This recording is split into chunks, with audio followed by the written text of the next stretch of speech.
pernah membidik nggak bahwa di beberapa daerah baik di tingkatan nasional mekanisme tahapan pemilu itu tidak pernah sinkron dengan proses perencanaan penganggaran. Tahapan pemilunya umpamanya di bulan apa? Di bulan Februari.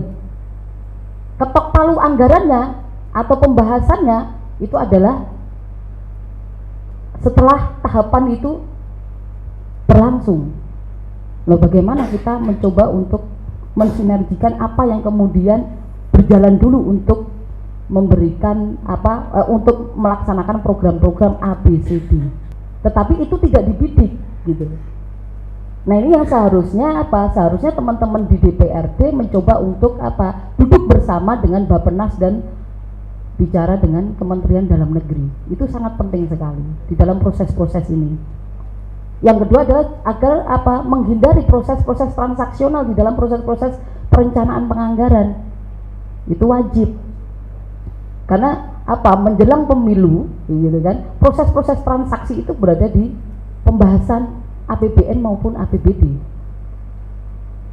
Nah, kemudian yang ketiga, kalau berbicara soal pembiayaan adalah berbicara soal bagaimana mencegah anggaran untuk kampanye oleh elit-elit politik melalui dana-dananya baik dari APBN maupun APBD, bansos, hibah, silpa, kemudian suntikan modal. Jangan salah, silpa itu bisa saja disengaja untuk untuk bisa digoreng. Digoreng artinya adalah kalau kemudian teman-teman elit politik dalam hal ini incumbent lah, mempunyai relasi dengan perbankan, mempunyai relasi dengan korporat, dia bisa mengeluarkan uang dalam hitungan jam, dalam hitungan hari, tanpa ada pencatatan di perbankan. Saya kasih, nanti saya balik, tapi bunganya sekian, bunganya masuk kantong, kemudian di dalam perbankannya tidak tercatat. Itu yang terjadi. Kasusnya ada di situ Bondo. Itu terjadi, itu menjelang pemilu. Nah, suntikan modal harus dibidik juga. Ini nanti bicara soal transparansi dan akuntabilitas dana kampanye. Di beberapa daerah, saya contohkan di Jakarta tahun 2012,